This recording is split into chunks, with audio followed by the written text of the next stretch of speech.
عذاب قبر قرآن پاک کی روشنی میں اس کے کیا احکامات آئے ہیں اس کو بھی ڈسکس کریں گے۔ اس کی وجہ یہ ہے کہ مسلمانوں کے ہاں ایسا گروہ بھی پایا جاتا ہے جو قرآن پاک کی آیات کی بنیاد پر عذاب قبر کی نفی کرتا ہے، اور ان کے نظریے کے مطابق قرآن پاک میں کوئی ایک آیت بھی ایسی نہیں ہے جو عذاب قبر کو سپورٹیو ہو۔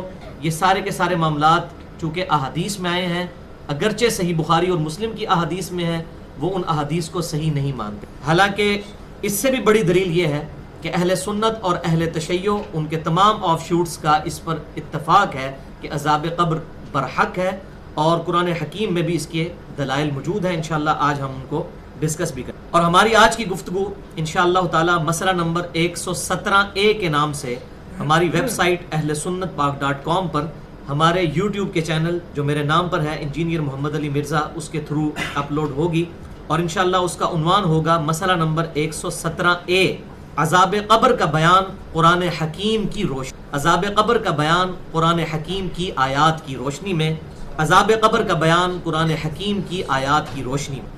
بھائیو، اس حوالے سے آپ کو ایک ریفرنس پیج مل چکا ہے جس پہ قرآن حکیم سے کل 10 مقامات سے کراس ریفرنس کے طور پر آیات درج ہیں۔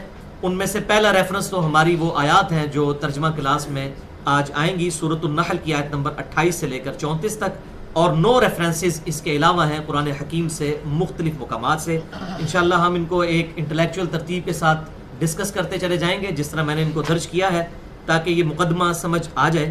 اور آج ہی لیکچر جو آج کا لیکچر ڈسکس ہو رہا ہے، اسی کا پارٹ بی جو ہے 117B مسئلہ نمبر، وہ انشاءاللہ اگلی دفعہ ڈسکس کریں گے، صحیح الاسناد احادیث کی روشنی میں عذاب قبر کا بیان۔ لیکن وہ بیان جو ہے منکرین عذاب قبر کے لیے کوئی اہمیت کا حامل نہیں ہے، لیکن چونکہ مسلمانوں کی اکثریت 99.9% لوگ وہ ہیں جو الحمدللہ کتاب اللہ کے ساتھ ساتھ سنت یعنی صحیح الاسناد احادیث کو بھی جو ہے وہ سورس سمجھتے ہیں نالج کا، ان کے لیے انشاءاللہ میں اگلی دفعہ ڈسکشن کروں گا۔ اور آج کی جو ڈسکشن ہے وہ پرٹیکولرلی جو منکرین عذاب قبر ہیں، قرآن حکیم کے دلائل کی روشنی میں ہم ان کے اصول و مبادی کا رد کریں گے، اور انشاءاللہ تعالیٰ پھر وہ اس بات کو ماننے پر مجبور ہوں گے کہ قرآن حکیم ان کے اصول اور مبادی کو سپورٹ نہیں کرتا جو عذاب قبر کے اگینسٹ وہ کھڑا کرتے ہیں۔ انشاءاللہ آج کی گفتگو میں جتنی آیات آئیں گی انشاءاللہ ان کے ریفرنسز تو درج ہیں، میں بتاتا جاؤں گا، اور جو احادیث ہوں گی انشاءاللہ ان کے نمبرز بھی بتاؤں گا۔ احادیث تو بہت کم آئیں گی آج، انشاءاللہ اگلی دفعہ آئیں گی، اور تمام احادیث کے نمبرز انشاءاللہ علماء حرمین بیروت اور دارالسلام کی انٹرنیشنل نمبر کے مطابق، جس کے مطابق پوری دنیا میں عربی کتب شائع ہوتی ہیں اور مطبوعۃ الشاملہ اور باقی عربی سافٹ ویئرز بنائے جاتے ہیں، اس کے مطابق میں انشاءاللہ ان کی نمبرنگ بھی بتا دوں گا۔ اس کے باوجود اگر کسی کی کوئی کیوری ہو تو لیکچر کے اینڈ پہ سوال کر سکتا ہے۔ لیکچر کے دوران کسی کو سوال کرنے کی اجازت نہیں، ورنہ ہماری گفتگو کا ڈیکورم ڈسٹرب ہو جائے گا۔ اور بعد میں بھی میرا ای میل ایڈریس ہے mirza_95@yahoo.com، اس پہ ای میل کر کے جواب بھی لیا جا سکتا ہے۔ تو اللہ کا نام لے کر شروع کرتے ہیں سورۃ النحل کی آیت نمبر 28 سے لے کر 34 تک۔ اعوذ باللہ السمیع العلیم من الشیطان الرجیم من ہمزہ ونفخہ ونفثہ، بسم اللہ الرحمن الرحیم۔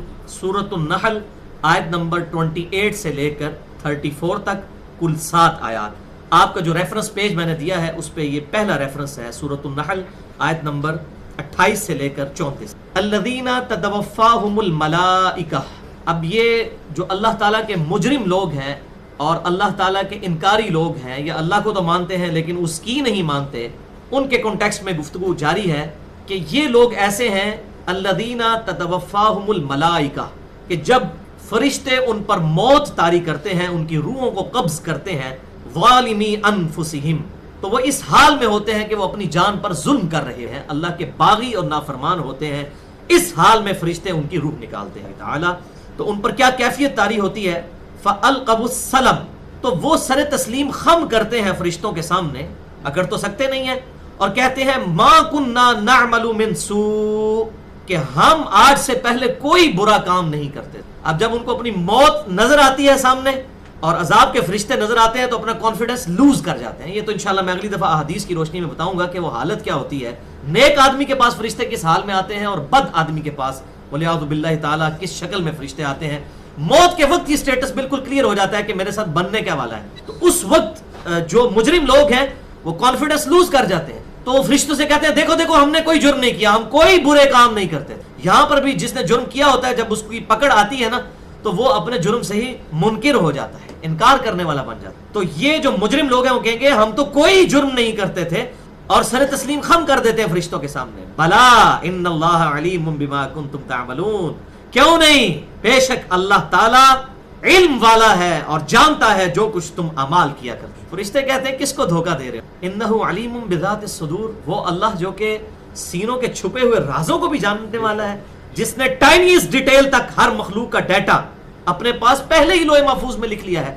ایسا ڈیوائن اس کا نالج اور پرفیکٹ نالج ہے، اس کو دھوکہ دینا چاہتے ہو اور یہ کہہ رہے ہو کہ ہم کوئی برے اعمال نہیں کیا کرتے. فادخلوا ابواب جہنم خالدین فیہا، پس داخل ہو جاؤ جہنم میں، ان کے دروازے میں، ان کے دروازے کھول دیے جائیں گے ان کے لیے اور کہا جائے گا داخل ہو جاؤ ان میں اور ہمیشہ ہمیش رہو اس میں.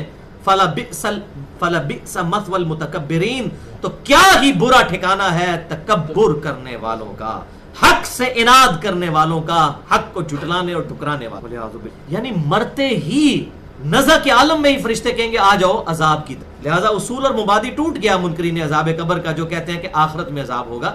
یہ تو موت کے وقت کہا جا رہا ہے کہ ویلکم کیا جا رہا ہے اب تمہیں اس عذاب کی طرف. باقی ڈیٹیل انشاءاللہ اگلے کراس ریفرنسز میں آئے گی. یعنی موت کے وقت ان کو یہ مجدہ سنایا جاتا ہے کہ بچوں جی تیار ہو جاؤ، گھنٹی لگنی لگی ہے تھوڑی.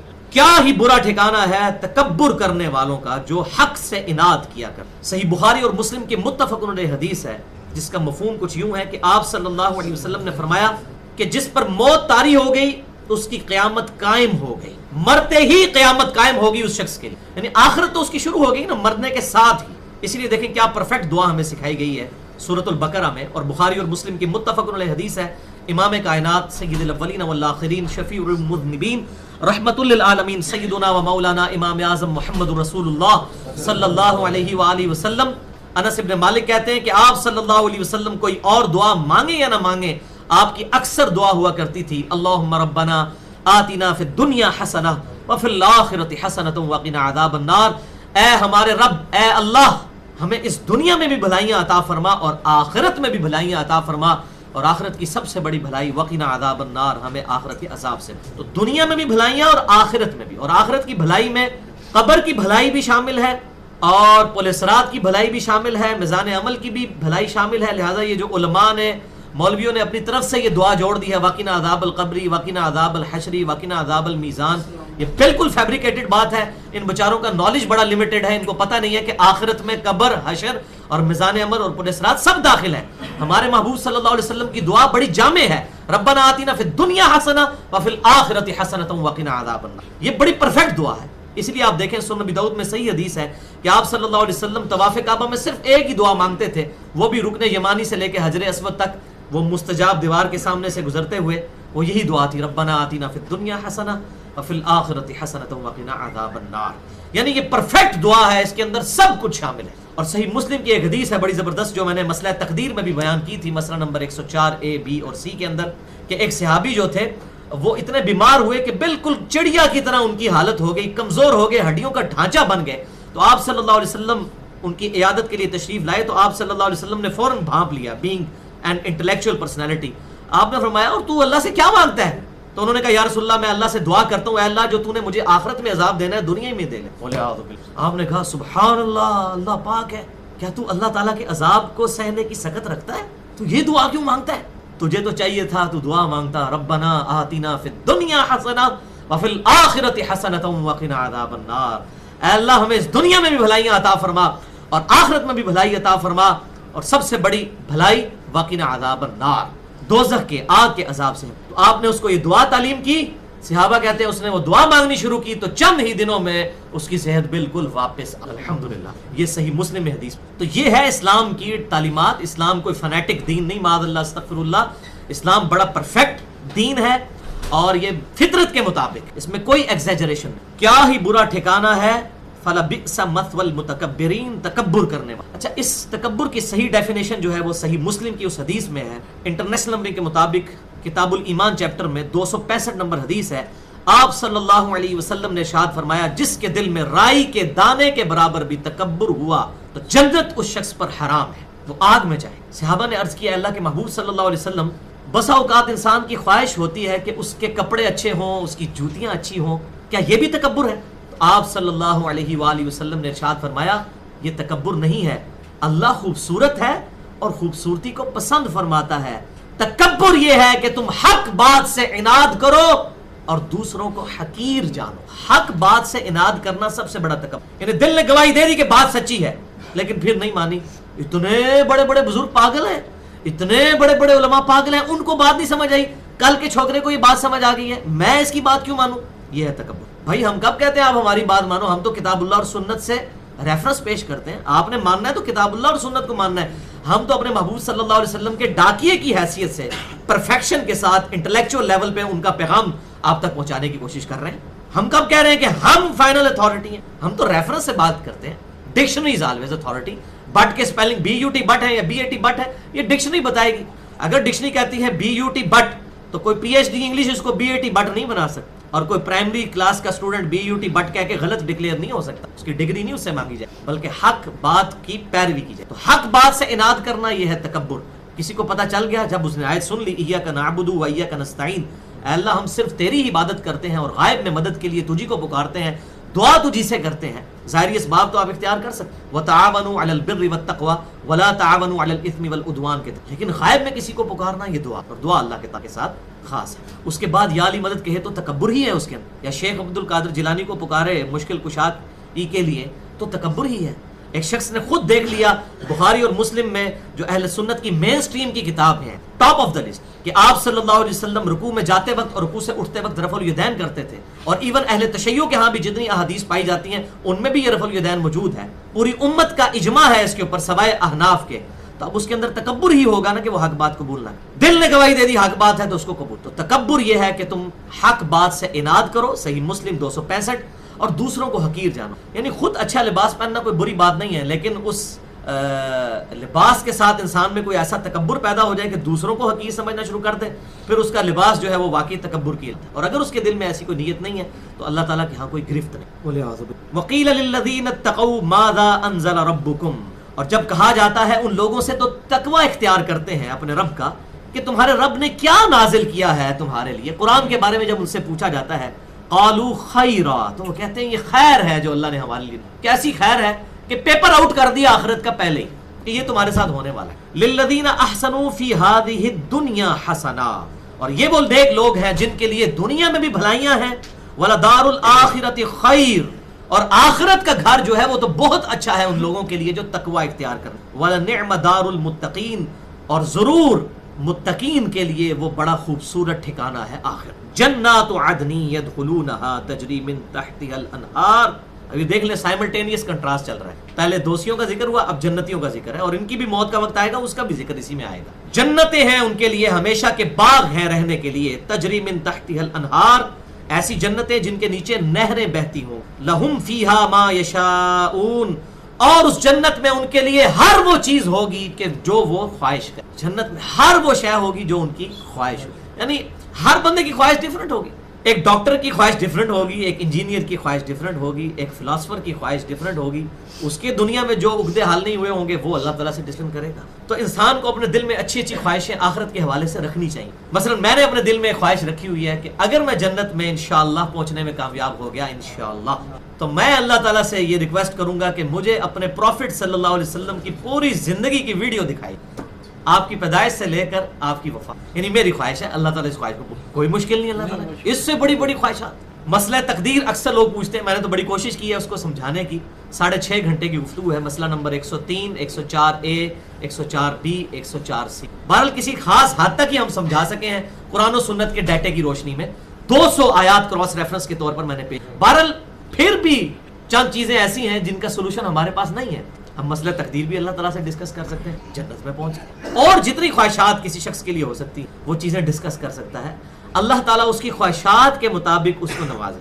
اور یہ حقیقت بات ہے کہ جنت کی نعمتیں ایسی ہیں، اور سب سے بڑی جنت کی نعمت جو اللہ تعالیٰ کا دیدار ہے، کہ اس نعمت کے بعد تو شاید ہی کسی نعمت کی تمنا انسان کے دل میں رہ جائے، پھر بھی اللہ تعالیٰ نے بونس کے طور پر بے شمار نعمتیں اپنے بندوں کے لیے تیار کر رکھی ہیں، اور کسی کو شوق ہو تو صحیح مسلم میں تیسری یعنی آخری جلد کے اندر جنت کا بیان اور اس کی نعمتوں کا بیان والا چیپٹر پڑھ لیں، اور اس سے بھی ذرا ڈیٹیل پڑھنا ہو تو مشکات المصابیح میں، جس کو میں نے انسائکلوپیڈیا آف حدیث ڈکلیئر کیا ہے، اہل سنت کی مین سٹریم کی جتنی کتابیں ہیں، کتب ستہ ہوں، بخاری، مسلم، ابو داؤد، نسائی، ابن ماجہ اور جامعہ ترمذی، ان احادیث اور ان کے علاوہ بھی احادیث کی کتابوں سے، تقریباً 13 کتابوں سے، اس میں جنت سے ریلیٹڈ تمام احادیث ایک انٹلیکچوئل ترتیب کے ساتھ جمع ہے. اسی لیے میں نے مشکات میں پورا لیکچر بھی دیا تھا، مسئلہ نمبر 111B، مشکات المصابیح کا کمپلیٹ انٹروڈکشن. تو مشکات میں آپ جنت کا چیپٹر پڑھ لیں تو انسان کے دل میں خواہش پیدا ہوتی ہے کہ ابھی جنت میں پہنچے.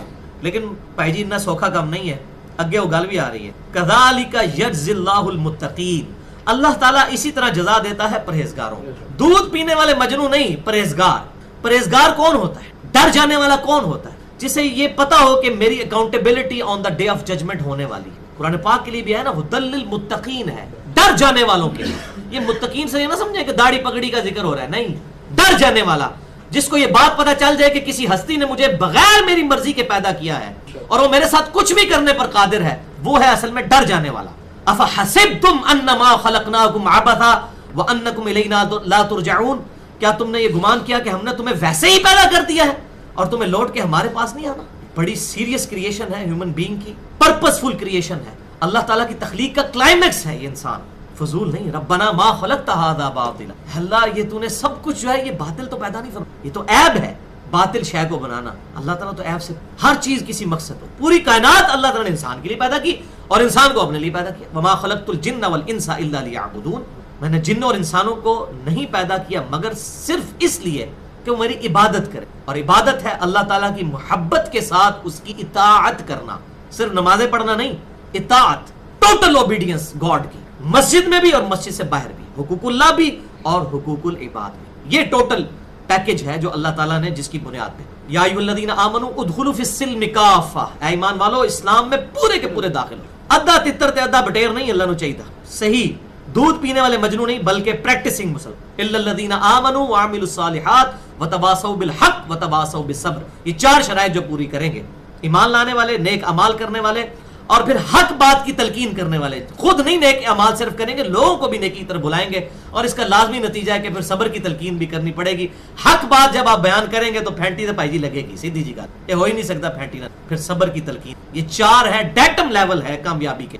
ایٹ لیسٹ دروشی پڑھ. اللہم صلی علی محمد وعلی آل محمد کما صلیت علی ابراہیم وعلی آل ابراہیم انک حمید مجید. اللہم بارک علی محمد وعلی آل محمد کما بارکت علی ابراہیم وعلی آل ابراہیم انک حمید. کذالک یجزی اللہ المتقین، اور یوں ہی اللہ تعالیٰ جزا دیتا ہے پرہیزگاروں کو، ڈر جانے والوں کو، جو واقعی یہ بات سمجھ لیں کہ ہمیں ہماری مرضی کے بغیر جس نے پیدا کیا وہ ہمارے ساتھ کچھ بھی کرنے پر قادر ہے. اب ان لوگوں کی جب موت کا وقت آئے گا، ایمان والوں کی، تو کیا حالت ہوگی؟ الذین تتوفاہم الملائکہ، کہ جب فرشتے ان کی روح قبض کر رہے ہوں گے طیبین، تو وہ پاک صاف ہوں گے، شرک سے پاک ہوں گے. باقی گناہوں سے تو 100% کو پاک نہیں ہو سکتا، شرک سے پاک ہوں گے، اعمال میں بھی کافی حد تک تطہیر ہوگی. باقی اللہ تعالیٰ موت کی تکلیف کے باعث ان سے باقی تکلیفیں بھی دور کر دے گا. اس حال میں یقولون سلام علیکم، اور فرشتے ان کو کہہ رہے ہوں گے سلامتی ہو تم پر. ادھر سے ہی دیکھیں بالکل ڈائریکشن کلیئر ہو جائے گی کہ اب میں نے کدھر جانا ہے، موج لگ جائے گی جناب موت کے وقت ہی.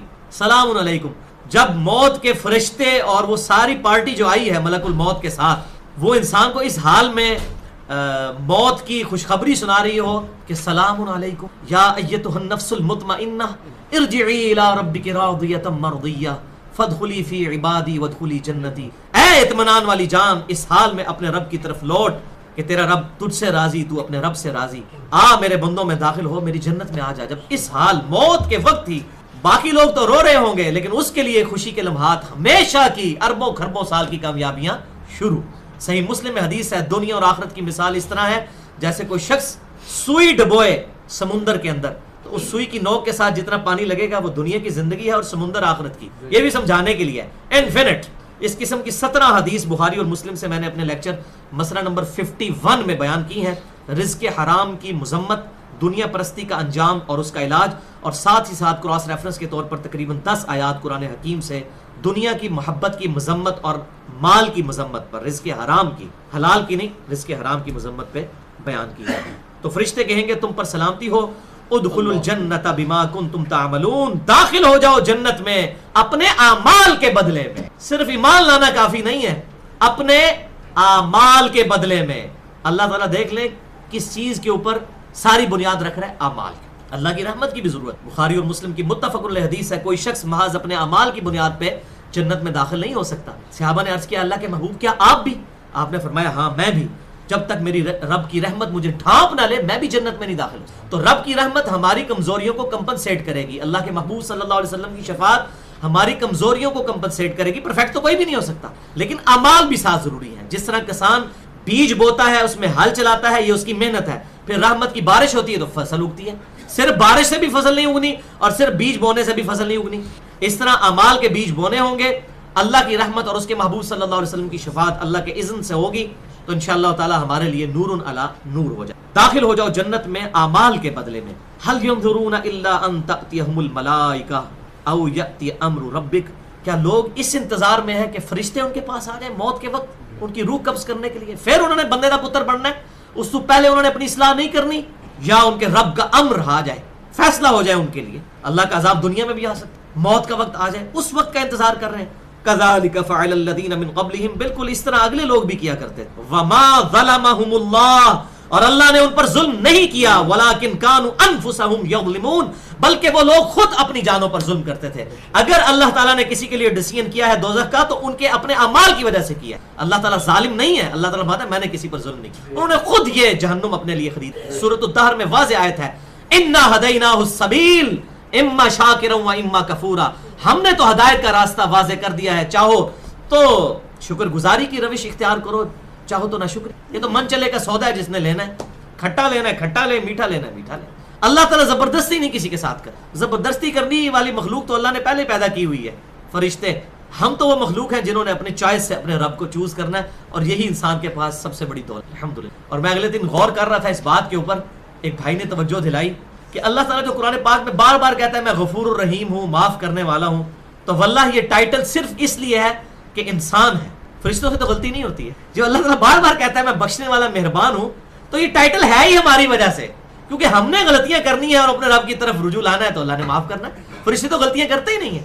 یہ اللہ کا جو ٹائٹل ہے وَكَتَبَ عَلَى نَفْسِهِ الرَّحْمَةَ، اور ہم نے اپنے اوپر لازم کر لیا کہ ہر حال میں رحم ہی کریں گے، مخلوق کے اوپر رحم کو فرمانے والا. بخاری اور مسلم کی متفق علیہ حدیث ہے اللہ تعالیٰ نے مخلوق کی پیدائش سے پہلے اپنے عرش پہ اپنے پاس یہ عبارت لکھ لی تھی کہ میری رحمت میرے غضب پر سبقت لے جانے والی. لیکن کام بھی وہ کیے جائیں نا، اللہ تعالیٰ ڈھیل دیتا ہے کہ شاید میرا بندہ میری طرف پلٹ آئے. تو اللہ تعالیٰ ہم نے ان پر ظلم نہیں کیا، وہ اپنی جانوں پر خود ظلم کرنے والے تھے. اس لیے میں نے مسئلہ تقدیر بھائیوں ریکارڈ کروائے.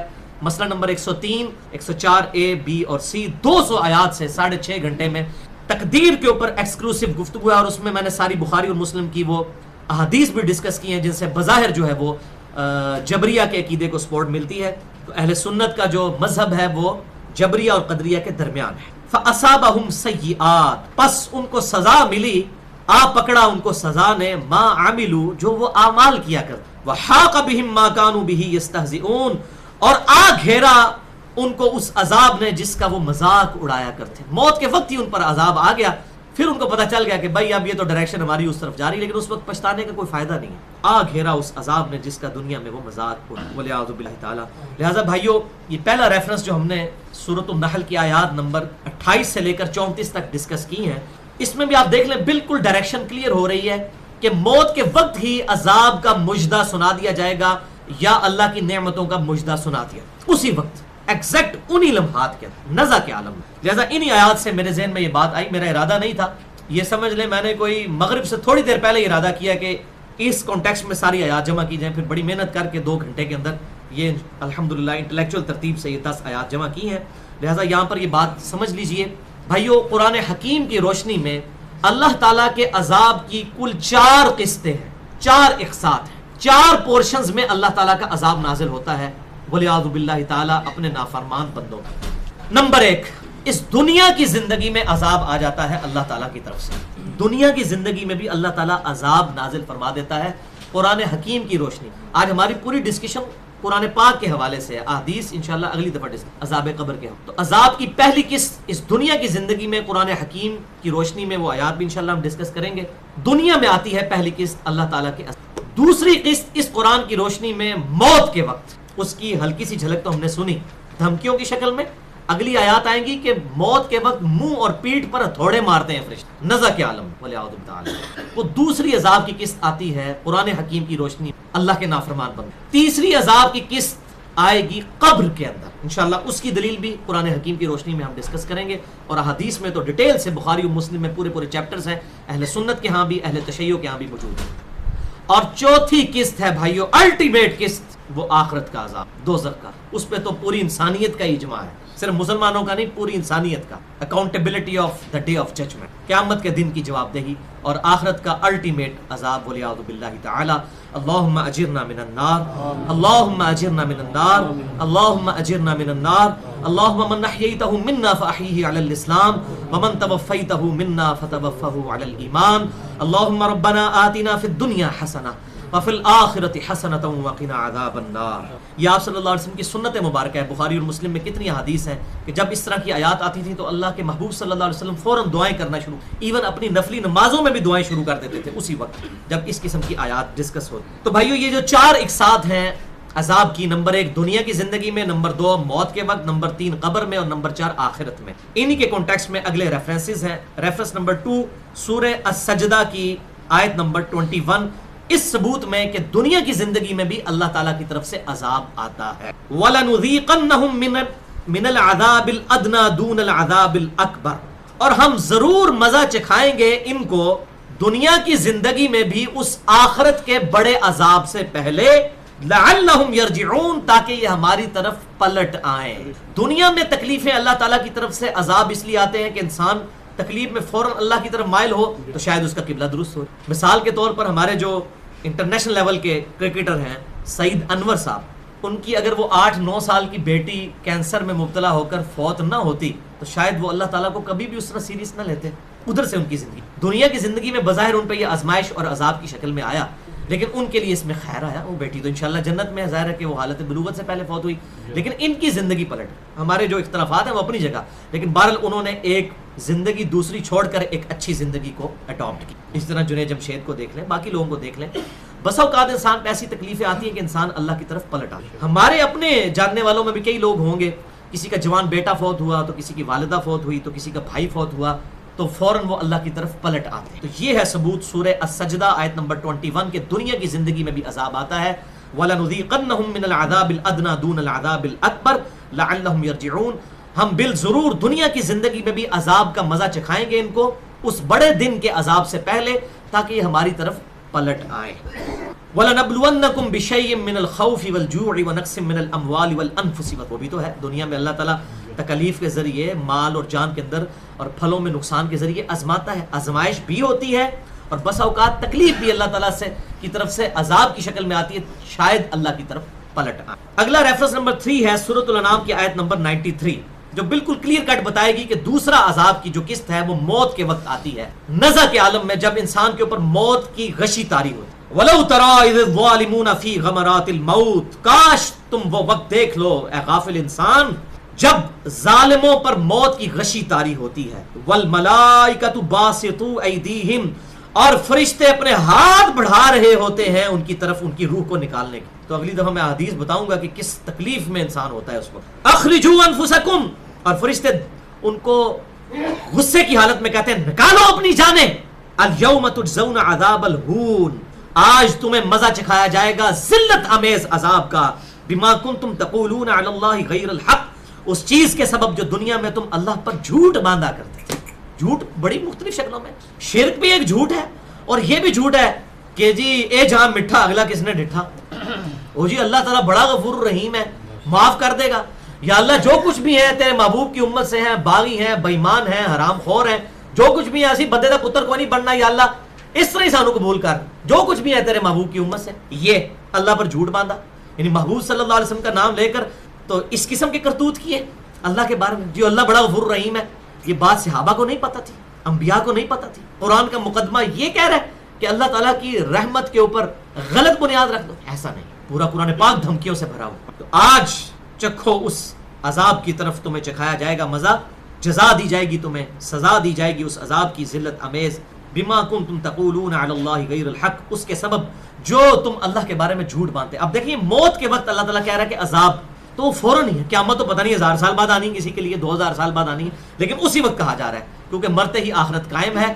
موت کے وقت ہی عذاب قبر کی طرف اس کے اندر اشارہ موجود ہے. اس وقت جو ہے وہ فرشتے وہ دھمکی کی شکل میں وہ عذاب اور قبر کے عذاب کی طرف اس کو نشاندہی کر رہے ہیں. وَكُنْتُمْ عَنْ آيَاتِهِ تَسْتَكْبِرُونَ، اور تو ہماری آیات کے ساتھ تکبر کیا کرتا تھا، ضد اور ہٹ درمی کرتا تھا. وہ حدیث یاد کر لیں، صحیح مسلم 265. تکبر یہ نہیں ہے کہ تم اچھا لباس پہنو یا اچھی جوتیاں استعمال کرو، اللہ بھی خوبصورت ہے اور خوبصورتی کو پسند فرماتا ہے. تکبر یہ ہے کہ حق بات سے اناد کرو اور دوسروں کو حقیر جانو. حق بات قبول ہی نہیں کی تو اس کے سبب میں آپ چکھو مزہ. ریفرنس نمبر 4 ہے سورہ محمد کی آیت نمبر 27 اور 28. اب یہ دیکھ لیں، یہ ایک سٹیپ اور آگے ہے. فَكَيْفَ إِذَا تَوَفَّتْهُمُ الْمَلَائِكَةُ، تو اس وقت کیا حال ہوگا جب فرشتے ان پر موت طاری کر رہے ہوں گے، ان کی روحیں نکال رہے ہوں گے. يَضْرِبُونَ وُجُوهَهُمْ وَأَدْبَارَهُمْ، اور وہ مارتے ہوں گے ہتھوڑے ان کے چہروں اور پیٹھوں کے اوپر. یہ دنیا کے کوڑے نہیں ہیں، فرشتوں کے ہیں. وَلِعَوْذُ بِاللَّهِ تَعَالَى ذَلِكَ بِأَنَّهُمُ اتَّبَعُوا مَا أَسْخَطَ اللَّهِ، اور یہ اس لیے تمہیں موت کے وقت ہتھوڑے مارے جا رہے ہیں منہ اور پیٹھ پر کہ تم پیروی کرتے تھے ہر اس کام کی جو اللہ کی ناراضگی کا تھا. لیاؤ اتنے وہ بھی کیڑا نکل گیا، کچھ بھی ہے تیرے محبوب کی امت سے، اے امتیاں نال بھی یہی کچھ ہونا ہے، مسلمانوں کے ساتھ بھی. تو کام ہی الٹے کرتا تھا.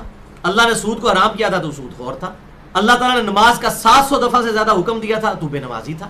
اللہ تعالیٰ نے ماں باپ کے ساتھ حسن سلوک کا حکم دیا تھا تو ماں باپ کا نافرمان تھا. ہر وہ کام کرتا تھا جو اللہ کو ناراض کرے. وَكَرِهُ رِضْوَانَهُ، اور تو کراہت کرتا تھا اس کی رضامندی والے کاموں سے. ہر نیکی کا کام تجھے وہ بڑا برا لگتا تھا، بڑا اوکھا لگتا تھا. اگلے ہفتے میں اب روزے شروع ہو رہے ہیں. آج ہفتہ ہے تو انشاءاللہ تعالیٰ اگلے جمعے کو رمضان مبارک انشاءاللہ شروع ہو جائے گا اور اگلا ہمارا درس جو ہے رمضان میں ہوگا. اب دیکھ لیں کتنے لوگ ہیں جو روزہ نہیں رکھتے، یہ بڑا مشکل کام ہو جائے. اور تو کراہت کرتا تھا ہر اچھے کام سے.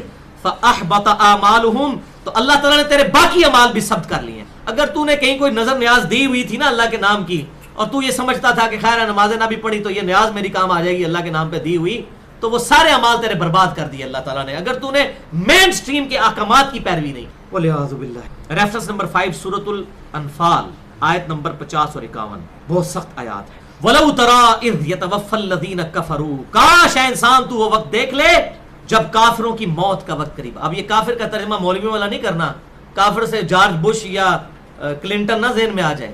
کفر کہتے ہیں نافرمانی کرنے والے کو، انکار کرنے والے کو، عقیدے میں انکار کرے چاہے اعمال میں. لہذا اس کی اپروپریٹ ٹرانسلیشن بنے گی کاش اے انسان تو وہ وقت دیکھ لے کہ ان لوگوں کی روح جب قبض کی جائے گی جو اللہ تعالیٰ کے احکامات کی پیروی نہیں کرتے، نہ عقیدوں میں نہ اعمال کے. دیکھیں اللہ تعالیٰ وہ ویڈیو پہلے ہی دکھا رہا ہے آپ کو، اتنا غفور الرحیم ہے، مجھ پر کتنا احسان ہے کہ مجھے وہ منظر پہلے ہی دکھا رہا ہے تاکہ میں اپنی اصلاح کروں. الملائکۃ یضربون وجوہہم، فرشتے ہتھوڑے مارتے ہوں گے ان کے چہروں پر، وادبارہم، اور ان کی پیٹھوں پر، وذوقوا عذاب الحریق، اور کہہ رہے ہوں گے چکھ عذاب آگ کا. ذالک بما قدمت ایدیکم، اور یہ سزا ہے تیرے ان اعمال کی جو تو نے آگے بھیجے. جس طرح دے پتر جی کرتوت کیتے سن نہیں نا اوہو جے اعمال ہن انہاں دی تینوں سزا مل رہی ہے. اب یہاں وہ ذکر نہیں آ رہا کہ تو مسلمان تھا یا کافر تھا، جو تو نے اعمال کی. وَأَنَّ اللَّهَ لَيْسَ بِظَلَّامٍ لِّلْعَبِيدِ، اور بے شک اللہ تعالیٰ اپنے بندوں پر ظلم کرنے والا نہیں ہے. اِنَّا هَدَيْنَاهُ السَّبِيلَ إِمَّا شَاكِرًا وَإِمَّا كَفُورًا، ہم نے تو ہدایت کا راستہ واضح کر دیا ہے، تیری مرضی چاہے تو شکر گزاری کی روش اختیار کر چاہے نافرمانی کی. تعالی اب ان آیات سے یہ بات پتہ چل گئی کہ موت کے وقت بھی فرشتے ہتھوڑے مارتے ہیں. تو یہ دوسرے عذاب کی قسط ہے، ایک زندگی میں اور موت کے وقت. اب اگلے ریفرنس میں عذاب قبر کا بیان آ رہا ہے. ویسے تو ان 3 آیات کے اندر بھی عذاب قبر کی طرف اشارہ آ گیا. جب موت کے وقت مار رہے ہیں اور کہہ رہے ہیں آؤ آگ کی طرف، تو اگلی قسط ریسیو کرو. اگلی قسط کہاں پر ہے؟ قبر کے اندر. اور یہ عموماً ہم قبر کا لفظ استعمال کرتے ہیں، ورنہ جو ایئر کریش میں مر جائے اس کے لیے قبر وہ ہے، کسی کو شیر کھا جائے تو شیر کا پیٹ اس کے لیے قبر ہے، کوئی سمندر میں ڈوب جائے سمندر اس کے لیے قبر ہے. عموماً قبر میں دفن کیا جاتا ہے، اس لیے ہم اسے قبر کہتے ہیں، ورنہ تو یہ عذاب برزخ ہے، اسی زمینی قبر میں ہوتا ہے، یہ جہاں پر انسان کی قبر پر. اور وہ عذاب قبر کا ذکر ہے سورۃ المؤمن میں، اسے سورہ الغافر بھی کہتے ہیں. عرب سے جو قرآن چھپتے ہیں وہاں پر یہ سورہ الغافر لکھا جاتا ہے. اس سورت کے 2 نام ہیں، سورۃ المؤمن بھی ہے اور سورہ الغافر بھی ہے. الغافر سورت نمبر 40 ہے قرآن پاک، اس کی آیت نمبر ہے 46. اللہ تعالیٰ پرٹیکولرلی فرعونیوں کا ذکر کر رہا ہے. النار یعرضون علیہا غدوا وعشیا، وہ آگ ہے جس پر فرعونیوں کو پیش کیا جاتا ہے صبح اور شام. اللہ تعالیٰ فرما رہا ہے مسلسل وہ آگ پر پیش ہو رہے ہیں. حالانکہ بھی قیامت تو نہیں آئی, وہ کون سی آگ پہ پیش ہو رہے ہیں؟ مر چکے ہیں وہ, مرنے کے بعد کا عذاب ہے ان پر. اس کو آپ عذاب قبر کہہ لیں, عذاب برزخ کہہ لیں, کوئی سا عذاب کہہ لیں, صبح و شام آگ پر فرعونی پیش کیے جاتے ہیں. اور اسی آیت کو امام بخاری نے بھی عذاب قبر والے باب کے اوپر ہیڈنگ بنایا قرآن سے, انہوں نے بھی دلیل پکڑی ہے کہ عذاب قبر پہ یہ دلیل ہے. وَيَوْمَ تَقُومُ السَّاعَةُ, اور جب قیامت آئے گی, ادخلوا آل فرعون اشد العذاب, تو اس وقت فرعونیوں کو, فرعون والوں کو داخل کیا جائے گا بڑے عذاب میں. اس کا مطلب بڑا عذاب تو ہونا ہے قیامت کو, اس سے پہلے صبح شام کوئی اور عذاب بھی ہو رہا ہے ان کو. وہ کون سا عذاب ہو رہا ہے؟ وہ تیسری عذاب کی قسط ہے جو قبر میں ہونی ہے. وہ قبر جو ہے وہ ہاتھی, اس کا شیر کا پیٹ بھی بن سکتا ہے. وہ قبر جو ہے وہ مٹی کے اندر بھی ہو سکتی ہے, وہ ایئر کریش میں بھی ہو سکتی ہے, اور وہ سمندر کے اندر. فرعونیوں کو صبح شام آگ پر پیش کیا جاتا ہے, اور پھر جب وہ دن آئے گا قیامت کا تو کہا جائے گا اب بڑے عذاب کی طرف آؤ. تو قرآن بالکل کلیئر کٹ کہہ رہا ہے کہ یہ آخرت کے عذاب سے پہلے بھی یہ عذاب موجود ہے. اس میں اس تیسرے عذاب کی دلیل ہے عذاب قبر کی, جو مرنے کے فوراً بعد ہے. اور یہ برزخ کا عذاب بھی ہم اسے کہتے ہیں. برزخ کا لفظ بھی قرآن میں موجود ہے, اور وہی ہے اگلا ریفرنس نمبر 7 سورۃ المؤمنون آیت نمبر 100. وَمِن وَرَائِهِمْ بَرْزَخٌ إِلَى يَوْمِ يُبْعَثُونَ, اور ان کے مرنے سے لے کر قیامت کے دن تک کے لیے ایک پردہ ہے, برزخ ہے, اس دن تک کے لیے جس دن وہ اٹھائے جائیں. تو مرنے سے لے کر قیامت تک کو اللہ تعالیٰ نے برزخ فرمایا ہے. انگلش میں ان سین بیریئر, چھپا ہوا پردہ. یعنی اگر کوئی قبر میں کوئی ویب کیم فٹ کر دے, کوئی کیمرہ لگا بھی دے, عذاب قبر نہیں ہوتے. بالکل اس طریقے سے جیسا کوئی شخص سویا ہوا ہے اور وہ خواب میں بڑی کوئی ڈرونا خواب دیکھ رہا ہے اور ایک تکلیف سے گزر رہا ہے, اس کے پاس کھڑا ہوا شخص کبھی بھی اس کو محسوس نہیں کر سکتا, لیکن وہ پوری کیفیت سے گزر رہا ہوتا ہے. تو اللہ تعالیٰ اس بات پر قادر ہے کہ ایک شخص کی لاش اسی طرح پڑی ہے لیکن اس کو عذاب میں مبتلا کر دے. برزخ اگر یہ چیزیں دکھا دی جائیں تو صحیح مسلم میں حدیث ہے, میں اگلی دفعہ بیان کروں گا. آپ صلی اللہ علیہ وسلم نے فرمایا میں نے اللہ سے دعا کرنے لگا تھا کہ تمہیں عذاب قبر سنوا دے, لیکن مجھے ڈر ہوا پھر تم اپنے مردوں کو دفنانا. صحیح بخاری میں حدیث ہے کتاب الجنائز میں اگلی دفعہ بیان کروں گا کہ جب مردے کو, میت کو قبرستان لے کے جا رہے ہوتے ہیں, چارپائی پہ رکھا ہوتا ہے, وہاں پر وہ مردہ بولتا ہے. انسانوں اور جنوں کے علاوہ ہر مخلوق اس کو سنتی ہے. انسان جن سن لے بندے کا پتر بن جائے, لیکن اللہ تعالیٰ نے پردہ رکھا ہے نا. ان الذین یخشون ربهم بالغیب لہم مغفرۃ واجر کبیر, جو بغیر دیکھے اپنے رب سے ڈرتے ہیں ان کے لیے اجر. دیکھ کے تو سب نے مان لینا ہے, دیکھ لینا. وہ موت کے وقت سورہ النحل میں آتا ہے, فرشتے کہتے ہیں ہم جب آتے ہیں تو وہ بندے کا جو اللہ تعالیٰ کے مجرم ہیں وہ کہتے ہیں کہ ہم کوئی دنیا میں برے کام, اس ٹائم تو وہ تو موت کے وقت ہی مان لیں گے, لیکن تک کے منے تو کی منے اس وقت تو سب. تو صحیح بخاری میں حدیث کہ آپ صلی اللہ علیہ وسلم نے فرمایا مردہ اس وقت میت پر کلام کرتا ہے, اگر نیک ہوتا ہے تو کہتا ہے جلدی جلدی مجھے لے جاؤ میرے مقام کی طرف, اور اگر برا ہوتا ہے تو مجھے کہتا ہے مجھے کہاں لے کر جا, مجھے مت لے. تو یہ برزخ ہے, ان سین بیریئر. یہ دو ٹرمنالوجیز ہم انگلش میں بھی استعمال کرتے ہیں, ٹائم اینڈ اسپیس. اردو میں ہم اسے اور عربی میں ظرف زمان اور ظرف مکان کہتے ہیں. Time and space. اسپیس وہ جگہ ہے جہاں پر وہ اعمال ہو رہے ہوتے ہیں, اور ٹائم وہ وقت ہے جو ان پر گزر رہا. تو قبر کی جو زندگی ہے, قبر تو اسپیس ہے, سمندر اسپیس ہے, ہوا اسپیس ہے, اسی طریقے سے شیر کا پیٹ اسپیس ہے, لیکن جو کیفیت گزر رہی ہے جس وقت میں وہ برزخ ہے. ہم اس کو ڈیٹیکٹ نہیں کر سکتے. آخرت کی کوئی چیز جو ہے ڈیٹیکٹ نہیں ہو سکتی فزیکلی, ورلڈ ہی صرف ڈیٹیکٹ ہو سکتا. فرشتے کوئی انسٹرومنٹ نہیں ڈیٹیکٹ کر سکتے کیونکہ وہ اس فزیکل ورلڈ کا حصہ نہیں ہے. ہاں الیکٹرو میگنیٹک ویوز ڈیٹیکٹ ہو سکتی ہیں, فزیکل ورلڈ کا حصہ ہے. اسی پہ موبائل فون چل رہے ہیں, پوری دنیا کی کمیونیکیشن اس پہ چل رہی ہے. جتنی چیزیں فزیکل ورلڈ سے تعلق رکھتی ہیں وہ ڈیٹیکٹ ہو سکتی ہیں, لیکن جو غیب کی چیزیں ہیں وہ ڈیٹیکٹ نہیں. ماں کے پیٹ میں بچہ فزیکل ورلڈ ہے, یہ ڈیٹیکٹ ہو. میں نے علم غیب والا پورا لیکچر دیا, وہ بالکل غلط آیات کا ترجمہ کرتے ہیں کہ کوئی نہیں جانتا کہ ماں کے پیٹ میں کیا ہے, نر یا مادہ. اس میں نر یا مادہ کے تو الفاظ ہی موجود نہیں ہے. علم غیب کی ڈیفینیشن ہی بالکل ڈفرنٹ. مسئلہ نمبر 6A اور 6B ہے علم الغیب سے. بہرحال تو یہ اسپیس ہے اور ٹائم ان پر برزخ کا گزر رہا ہے جو ہم ڈیٹیکٹ نہیں کر سکتے. کوئی بھی انسٹرومنٹ اس کو ڈیٹیکٹ نہیں, اس پہ یہ ساری کیفیت ہوگی. ہو سکتا ہے ہمیں قبر کھودے ہڈیاں نظر آئیں, لیکن اللہ تعالیٰ نے اس پہ وہ کیفیت طاری کی ہوئی ہو. ہمارے ساتھ فرشتے موجود ہیں, قرآن پاک میں بھی ذکر آتا ہے فرشتے نازل ہوتے ہیں, اس دنیا پہ آتے ہیں, لیکن فزیکلی ہمیں نظر نہیں آتے, نہ ہم ان کو ڈیٹیکٹ کر. تو بھائیو یہاں تک 3 عذاب کی قسطوں کا ذکر ہو گیا, دنیا کی زندگی میں, موت کے وقت, اور قبر کی زندگی میں, موت کے بعد. اسے قبر کہہ لیں یا برزخ. ایک چوتھا عذاب ہے, اس پہ میں نے کہا پوری انسانیت کا اجماع ہے, اور قرآن حکیم کا پورا فلسفہ اس کے گرد ہی گھومتا ہے کہ آخرت کی زندگی ہے, اصل بل تؤثرون الحیات الدنیا والآخرۃ خیر، تمہارا اصل مرض یہ ہے کہ تم دنیا کی زندگی کو ترجیح دیتے ہو اور اصل زندگی تو آخرت کی. ان ھذا لفی الصحف الاولی صحف ابراہیم و موسیٰ، بس یہی ایک کانٹے کی بات تھی جو اگلے صحیفوں میں بھی تھی اس قرآن سے پہلے بھی، چاہے وہ ابراہیم علیہ السلام کے صحائف ہوں یا موسیٰ علیہ السلام. فذکر ان نفعت الذکریٰ، اے محبوب صلی اللہ علیہ وسلم نصیحت کیجئے اگر کسی کو نصیحت کرنا نفع دے. جو ماننے والا نہیں ہے وہ نہیں مانے گا آپ کی نصیحت، لیکن جو سننا چاہتا ہے اس کو ضرور. فذکر بالقرآن من یخاف وعید، اس قرآن کے ذریعے تذکیر کیجئے، نصیحت کیجئے ہر اس شخص کو کہ جو اللہ تعالیٰ کی دھمکی سے ڈر جائے. فذکر ان نفعت الذکریٰ، نصیحت کیجئے اگر نصیحت کرنا فائدہ دے.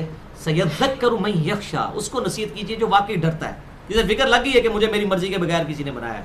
ویتجنبها الاشقی، اور جو شکی ہو چکا ہے، بدبخت ہو چکا ہے اپنے اعمال کے سبب، اس کو چھوڑ دی.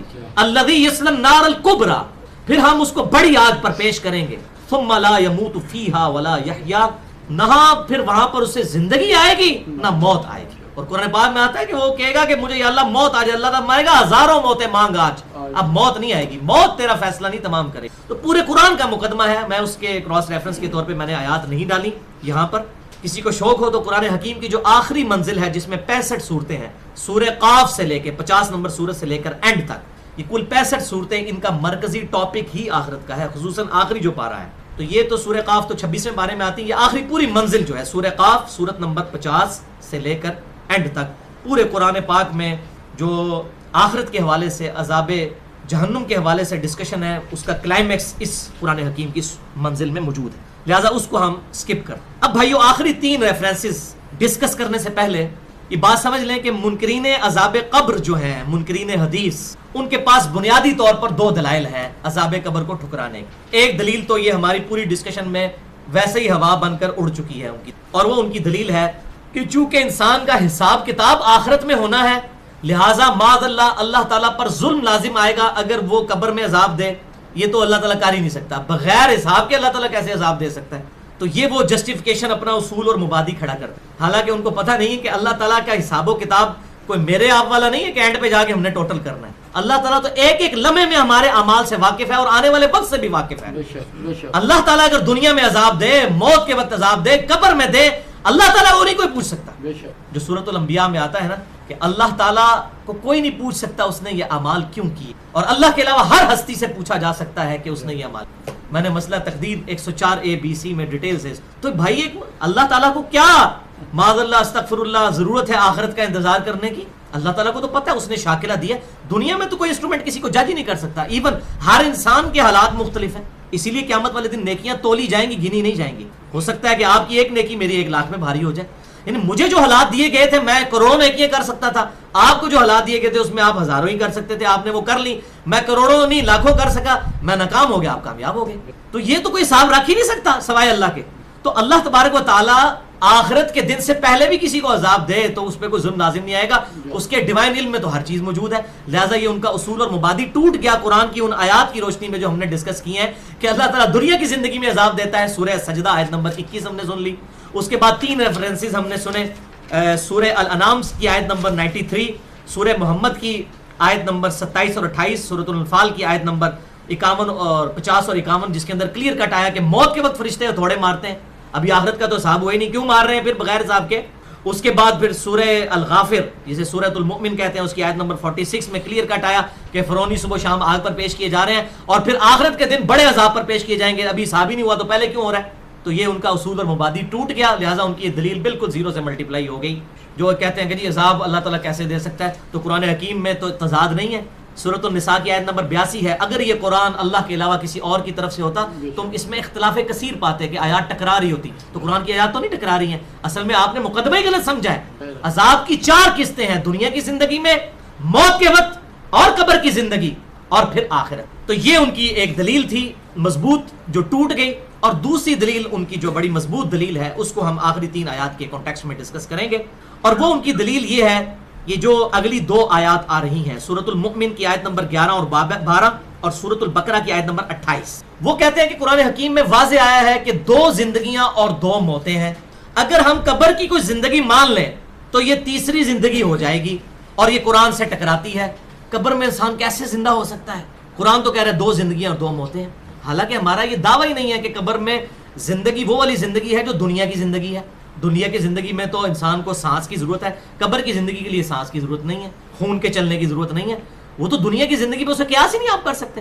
تو کہتے ہیں قرآن حکیم 2 زندگیوں اور 2 موتوں کی بات کرتا ہے, لہٰذا یہ تیسری زندگی اور تیسری موت ماننی پڑے گی. اگر ہم قبر کی زندگی مان لیں تو وہ اس عقیدے کو قرآن پاک کے خلاف سمجھتے ہیں, اور معاذ اللہ جو لوگ عذاب قبر کا عقیدہ رکھتے ہیں ان کو وہ کافر ڈکلیئر کر دیتے ہیں, تو کہتے ہیں یہ قرآن کے منکر ہیں. اور خصوصاً یہ دیوبند مکتبہ فکر کا جو ایک آف شوٹ ہے مماتی گروپ, ان کا ایک آف شوٹ ہے کیپٹن عثمانی گروپ, وہ تو کلیئر کٹ اسی کے اوپر انہوں نے کتابیں لکھی ہوئی ہیں. اس لیے میں نے مسئلہ حیات النبی میں بھی ان کا رد کیا تھا, مسئلہ نمبر نیو 5 کے نام. 2 گھنٹے کی گفتگو ہے حیات النبی کے عقیدے سے متعلق فرقہ وارانہ نظریات کا تحقیقی جائزہ. اس میں میں نے تمام ایکسٹریمز کا رد کیا ہے, حیاتیوں کا بھی مماتیوں کا بھی, اور حق بات بتائیے کہ کیا ہے کتاب اللہ اور سنت کی روشنی. بہرحال یہ 2 آیات ان کی دلیل ہے, وہ ہم ڈسکس کرتے ہیں. اور آخری آیت ان کی دلیل کا جواب ہے کہ انہوں نے سمجھنے میں غلطی کی ہے. ریفرنس نمبر 8 ہے سورۃ المؤمن یا سورۃ الغافر کی آیت نمبر 11 اور 12. قالوا ربنا امتنا اثنتین واحییتنا اثنتین. قیامت والے دن کافر کہیں گے, اللہ تعالیٰ کے مجرم لوگ کہیں گے, اے اللہ اے رب ہمارے, تو نے ہمیں 2 دفعہ موت دی اور 2 دفعہ زندگی دی. فاعترفنا بذنوبنا, پس ہم اعتراف کرتے ہیں کہ ہم نے جرم کیا تھا دنیا کی زندگی میں. فہل الی خروج من سبیل, تو کیا اب یہاں سے بھی نکلنے کا کوئی بندوبست ہو سکتا ہے؟ یعنی 2 زندگیاں آئیں, 2 موتیں آئیں, اب بھی اس کے بعد بھی اگر کوئی نئی زندگی آنے والی ہے تو ہوں اسی بندے دے پتر بن جانے بولے آزو. لیکن بھائیو جس کی سپلی لگ گئی ایک دفعہ دنیا میں, دنیا کی سپلی تو آپ کلیئر کر سکتے ہیں, لیکن آخرت کے معاملے میں جس کی کمپارٹ آ گئی, یہ سپلی لگ گئی, آخرت میں نہیں کلیئر ہو سکتی. تو مجرم لوگ کہیں گے یا اللہ تو نے 2 دفعہ زندہ کیا, 2 دفعہ موت دی, اب یہاں سے بھی کوئی اگلی سٹیج آنے والی ہے تو اب ہم کوئی ٹھیک کر لیتے ہیں اپنے آپ کو. جس طرح لوگ یہاں بھی کہتے ہیں جی میں پہلے بچیوں کے ہاتھ پیلے ہو جائیں پھر تو میں مسیت ہی بیٹھا رہوں گا, میں مسجد تو نکلیں گے ہی نہیں, میں تو بس اذان بھی میں ہی دیا کراں گا. ظاہر ہے جی تانوں پھر گھر والے ٹھڈے مار کے ویسے ہی کاٹ دیں گے, تو تسی یہی کام ہی کرنا ہے. پھر آج ڈیسیژن کرنا ہے, لن تنالوا البر حتى تنفقوا مما تحبون. تم نیکی کو ہرگز نہیں پہنچ سکتے جب تک کہ اپنی پسندیدہ چیزیں اللہ کی راہ میں قربان نہ کرو. سب سے پسندیدہ چیز تو جوانی ہے, یہی نہ اللہ کو دی. بڑھاپے میں تو بھائی شیر بھی شکار کرنا چھوڑ دیتا ہے. در جوانی توبہ کردن شیوائے پیغمبری, اسی لیے کہا جاتا ہے نا یہ تو انبیاء کا طریقہ ہے, جوانی کے اندر اپنے رب کو رسپانس کر. تو یہاں سے نکلنے کی کوئی سبیل ہے؟ اللہ تعالیٰ فرمائے گا ذالکم بانہ اذا دعی اللہ وحدہ کفرتم. یہ عذاب تمہیں اس لیے آیا کہ جب اکیلے ایک اللہ کی طرف تمہیں بلایا جاتا تھا تم انکار کر دیتے تھے, اللہ کی طرف جانے سے انکار کر دیتے تھے, اس کو ماننے سے, اس کی ماننے سے, دونوں چیزیں. اللہ کو بھی نہیں مانتے تھے یا اللہ کی بھی نہیں مانتے تھے. وَإِن يُشْرَكَ بِهِ تُؤْمِنُوا, اور جب اللہ کے ساتھ اور ہستیوں کو شریک ٹھہرایا جاتا تھا پھر تم ایمان لے آتے تھے.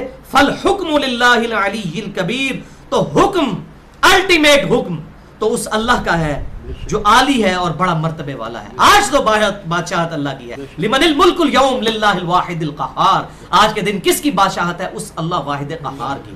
یہ بھی سورۃ المؤمن میں آتی ہے. آپ اندازہ کریں اللہ نے آخرت میں اپنا نام غفور الرحیم نہیں رکھا ہوا, القہار, قہر والا, ڈر جانے کا. تو وہ کہتے ہیں دیکھیں اس میں 2 زندگیاں اور 2 موتوں کا ذکر آیا, وہ میں بتا بھی دیتا ہوں کون سی 2 زندگیاں اور 2 موتیں ہیں. اس کی بریک اپ جو ہے وہ سورۃ البقرہ میں آیا ہے, آیت نمبر 28, آپ کا ریفرنس نمبر 9. وہ یہ ہے کیف تکفرون باللہ, تم کیسے اللہ تعالیٰ کا انکار کر سکتے ہو. وکنتم امواتا, کہ تم تو مردہ تھے. فاحیاکم, اس نے تمہیں زندہ, یعنی اللہ تعالیٰ نے ڈورمنٹ پوزیشن میں ہماری روحوں کو سلا دیا تھا. جب اللہ تعالیٰ نے پہلی دفعہ ہمیں وجود بخشا روحوں کی فارم میں تو ہم پر موت طاری کر دی. وہ ہماری پہلی موت تھی ڈورمنٹ پوزیشن میں. کوئی اللہ کی کولڈ سٹوریج ہے, جس طرح کی بھی سٹوریج ہے, وہاں پر اللہ تعالیٰ نے روحوں کو رکھا ہوا ہے ڈورمنٹ پوزیشن. پہلی دفعہ موت طاری کی. وَكُنْتُمْ أَمْوَاتًا, تم مردہ تھے. فَأَحْيَاكُمْ, ہم نے تمہیں زندگی بخشی, یعنی ماں باپ کو ذریعہ بنایا تمہاری زندگی کا, اس دنیا میں تم آئے. ثُمَّ يُمِيتُكُمْ, پھر ہم تمہیں دوبارہ موت دیں گے. ثُمَّ يُحْيِيكُمْ, پھر تمہیں دوبارہ زندہ کریں گے آخرت میں. اب یہ جو موت ہے دوسری موت, اور یہ جو زندگی ہے یہ دوسری زندگی. اب آپ کو 2 زندگیاں اور 2 موتیں سمجھ آ گئی. پہلی موت وہ ڈورمنٹ پوزیشن میں انسان کا جانا, پہلی زندگی ماں باپ کے ذریعے دنیا میں آنا, اور دوسری موت دنیا کی زندگی گزار کر موت, اور دوسری زندگی آخرت میں زندہ اٹھایا جانا, اور اس کے بعد پھر ہمیشہ کی زندگی ہے. وَلِعَوْذُ بِاللَّهِ تعالیٰ, یا تو دوزخ میں یا انشاءاللہ تعالیٰ جنت. اللہم اجرنا من النار, اللہم اجرنا من النار, اللہم اجرنا من النار. ثم الیہ ترجعون, پھر تمہیں پلٹ کر اسی کی طرف جانا ہے. آخرت میں جب زندہ ہوگے اللہ کے حضور پھر وہ ایک بڑی عدالت لگے گی, اس دن فیصلے. ذالک یوم التغابن, وہ ہے ہار اور جیت کے فیصلے. جیتا وہ جو اس دن جیت گیا, اور ہارا وہ جو اس دن ہار گیا. دنیا کی ناکامی تو بھائی عارضی ہے. ایک فٹ پاتھ پہ مرنے والے لاوارث انسان کو بھی وہی کفن ملتا ہے جو ایک بہت بڑے بادشاہ کو ملتا، اتنی ہی زمین اسے بھی ملتی ہے، اس کو بھی اتنی تھی۔ دنیا میں دیکھنے میں قبریں اس کی شاید خوبصورت ہوں، لیکن اندر قبر کی کیا صورتحال ہے وہ اللہ کو بہتر پتہ ہے۔ دنیا میں شاید کسی جماعت کا امیر بھی ہو اور قبر کے عذاب میں مبتلا ہو، اور ہو سکتا ہے ایک گمنام قسم کا مسلمان ہو جس نے حلال و حرام کی تمیز کر کے روکھی سوکھی کھا کر اپنی زندگی میں اللہ کو جو ہے وہ رسپانس کیا ہو، اللہ نے اس کی جو ہے وہ قبر 70 گز دائیں بائیں آگے پیچھے کھلی کر دی ہو۔ صحیح مسلم میں آتا ہے، جامعہ ترمذی میں آتا ہے، یہ حدیث انشاءاللہ میں اگلی دفعہ۔ تو یہ کہتے ہیں دیکھیں اس میں 2 زندگیاں اور 2 موتوں کا ذکر ہے، اگر اس میں کوئی تیسری زندگی ہوتی قبر کی یا تیسری موت کہ قبر میں زندہ کیا جاتا پھر موت دے کے پھر، تو اس کا ذکر ہوتا، لہذا قرآن کے خلاف ہے آپ کا اصول۔ تو ہم پھر بات ریپیٹ کریں گے، ہم نے کبھی یہ دعویٰ نہیں کیا کہ قبر میں جو زندگی ہے یا قبر کے اندر جو حالات و واقعات ہیں وہ اس دنیا کی زندگی کے ساتھ مشابہت رکھتے ہیں یا آخرت کے ساتھ، بلکہ یہ تو برزخ کا معاملہ ہے، اور ہم نے آیات سے اس کی ڈیٹیل بھی دے دی کہ موت کے وقت ہی فرشتے پیٹھ پہ ہتھوڑے مارتے ہیں اور چہروں پر، اور کہتے ہیں آؤ اس عذاب کی طرف، عذاب فوراً بعد شروع، فرعونی صبح شام پیش کیے جاتے ہیں، ساری آیات سن چکے۔ اب ان کی یہ جو دلیل ہے نا، اس کا جواب ہم دیتے ہیں الزامی، جسے میں پنجابی میں کہتا ہوں پھکی، اردو میں الزامی جواب، اور فلسفی کی لینگویج میں ہم اسے کہتے ہیں فلسفیکل آنسر، اور سائنٹیفک لینگویج میں نے اس کا نام رکھا ہے اینٹی وینم۔ یعنی کوبرا سانپ جب کسی کو کاٹ جائے نا تو کوبرے کے زہر کا علاج جو ہے نا دوائی سے نہیں ہوتا، کوبرے کے زہر سے ہی ہوتا ہے، اسی پھکی سے اس کا علاج ہوتا ہے۔ تو وینم کا علاج اینٹی وینم۔ تو یہاں پر الزامی جواب کے طور پر یہ قرآن کی آیت ہے، اس کی جو وہ تشریح کریں گے تو ہمارا مقدمہ خود ہی مان لیں گے، اور وہ ہے آپ کا آخری ریفرنس سورہ الزمر کی آیت نمبر ہے 42، اللہ یتوفی الانفس حین موتہا، اللہ ہی ہے کہ جو موت کے وقت انسان کی روح کو قبض کر لیتا ہے، واللتی لم تمت فی منامہا، اور جسے موت نہیں آنی ہوتی نیند کی حالت میں اس کی روح کو اللہ تعالیٰ قبض کر لیتا ہے۔ یعنی اللہ تعالیٰ کہہ رہا ہے کہ جو تم سوتے ہو نا یہ بھی تم پر موت آ رہی ہے، اور اس کی ایکسپلینیشن بخاری اور مسلم کی وہ حدیث ہے، صحیح بخاری میں حدیث ہے کہ رات کو سوتے وقت ہم کیا دعا پڑھتے ہیں، اللہم بسمک اموت و احیا، اے اللہ میں تیرے نام سے مرتا اور جیتا ہوں، یعنی یہ نیند جو ہے موت کی بہن ہے۔ اور صبح جب اٹھتے ہیں صحیح بخاری میں کیا دعا ہے، الحمدللہ الذی احیانا بعد ما اماتنا والیہ النشور، اس اللہ کے لیے ساری تعریفیں ہیں جس نے مرنے کے بعد مجھے زندہ کیا اور اسی کی طرف پلٹ کر جانا ہے۔ یعنی یہ روزانہ جینا اور مرنا بھی ہوتا ہے، تو 2 زندگیاں اور 2 موتیں، یہاں تو ہزاروں زندگیاں ہزاروں موتیں ہیں۔ تو واللتی لم تمت فی منامہا، جسے موت نہیں آنی ہوتی تو روح اس کی اللہ تعالیٰ قبض کر لیتا ہے نیند کی حالت میں۔ اب نیند کی حالت میں روح اللہ کے پاس ہوتی ہے لیکن جسم میں جان بھی موجود ہوتی ہے، اگر چٹکی کاٹ لیں کسی کو، آپ چبھوئیں کوئی چیز اٹھ جائے گا۔ روح اور جسم کا رشتہ برقرار رہتا ہے باوجود اس کے کہ روح نکل چکی ہوتی ہے۔ اس طرح قبر میں بھی برزخ میں بھی انسان کی روح اور جسم دونوں کو عذاب ہوتا ہے، اس پہ مسلمانوں کا اجماع ہے۔ روح علیین اور سجین میں ہوتے ہوئے بھی تعلق رکھتی ہے اپنے جسم کے ساتھ، وہ تعلق وہی ہے جس طرح ہم نیند کی حالت میں ہوتے ہیں۔ تو اب قرآن کا کوئی انکار کر سکتا ہے کہ روح قبض ہے لیکن تعلق قائم ہے، لیکن یہاں پر سانس چل رہی ہے، یہاں قبر میں سانس نہیں چلتی، وہ اور طرح کا تعلق ہے، وہ اس فریم آف ریفرنس کا ہے ہی نہیں، اس فزیکل ورلڈ کی چیز ہے ہی نہیں، ہم اس کو سمجھا ہی نہیں سکتے۔ فَيُمْسِكُ الَّتِي قَضَى عَلَيْهَا الْمَوْتِ، تو اللہ تعالیٰ نے جس کے لیے موت کا فیصلہ کرنا ہوتا ہے اس کی روح اپنے پاس روک لیتا ہے۔ یعنی اللہ تعالیٰ ماتا ہے جو ہم نیند کے وقت روح قبض کرتے ہیں نا، تو جس کی موت آنی ہوتی ہے اس کی اپنے پاس روک لیتے ہیں، پھر وہ واپس نہیں آتی صبح کے وقت۔ اور دیکھ لیں کتنے لوگ ہیں رات کو سوتے ہیں اور صبح وہ اٹھ ہی نہیں سکتے، کئی ایسے واقعات ہوتے ہیں، جی راتی تو صحیح ستا سی جی صبح اٹھے ہی نہیں۔ وَيُرْسِلُ الْأُخْرَى، اور باقیوں کی روح ہم واپس کر دیتے ہیں جن کو دوبارہ زندگی ملنی ہوتی ہے، اِلَىٰ أَجَلٍ مُّسَمَّى، ایک مقررہ وقت تک کے لیے جو اللہ نے موت کا وقت مقرر کیا ہے اس کو ڈھیل ملتی ہے، لہذا اللہ کا شکر ادا کرنا چاہیے۔ اور صحیح بخاری کی وہ دعا بالکل ٹھیک ہے، آپ صلی اللہ علیہ وسلم، الحمدللہ الذی احیانا بعد ما اماتنا والیہ النشور، تعریف ہے اس اللہ کے لیے جس نے مرنے کے بعد دوبارہ سے زندگی دی اور اسی کی طرف پلٹ کر جانا۔ اور صحیح مسلم میں ایک حدیث ہے، عبداللہ ابن مسعود رضی اللہ تعالیٰ عنہ جب سورج کو دیکھتے تھے نا صبح طلوع ہوتے وقت، صحیح مسلم میں حدیث ہے، تو دعا پڑھتے تھے الحمدللہ الذی اقالنا یومنا ھذا ولم یہلکنا بذنوبنا، تمام تعریفیں اس اللہ کے لیے ہیں جس نے آج کے دن مجھے زندہ رکھا اور میرے گناہوں کے سبب مجھے مار نہیں دیا۔ کیا سوز و گداز ہے اس دعا میں، الحمدللہ الذی اقالنا یومنا ھذا ولم یہلکنا بذنوبنا، مجھے ہلاک نہیں کیا میرے گناہوں کے سبب، مجھے ایک دن اور دے دیا۔ یہ صحیح مسلم میں دعا ابن مسعود رضی اللہ تعالیٰ۔ تو اللہ تعالیٰ ماتا جس کی روح ہم نے موت دینی ہوتی ہے روح روک لیتے ہیں، باقیوں کی واپس بھیج دیتے ہیں الی اجل مسمى، ایک مقررہ وقت تک کے لیے۔ ان فی ذلک لآیات لقوم یتفکرون، بے شک ان آیات میں نشانیاں ہیں ان کے لیے جو تفکر کرتے ہیں۔ یہی تو ہم منکرین عذاب قبر کو بھی تفکر کی دعوت دے رہے ہیں کہ بھائیو اس میں یہ نشانی ہے کہ انسان روزانہ جیتا اور مرتا ہے نیند کی شکل میں۔ اگر آپ کا وہ مقدمہ مان لیا جائے جو سورۃ البقرہ اور سورہ الغافر یعنی سورۃ المومن کی آیات سے آپ نے غلط رزلٹ نکالا کہ جی 2 زندگیاں 2 موتیں ہیں، تو ان کا کیا کریں گے؟ ایک ایوریج 60 سال کی زندگی میں اگر روزانہ انسان ایک دفعہ سوئے نا تو 21,900 دفعہ انسان سوتا ہے اور 21,900 دفعہ جاگتا ہے. اگر کوئی میرے جیسا سستر وجود ہے، میں تو گرمیوں میں 3 دفعہ سوتا ہوں، فجر کی نماز پڑھ کے سورج نکلنے کے بعد 1 دفعہ سوتا ہوں، پھر ناشتہ کر کے تھوڑی دیر آرام کرتا ہوں، پھر میں آفس جاتا ہوں. تو میرے تو پتہ نہیں کتنی ہزاروں دفعہ بنے گی.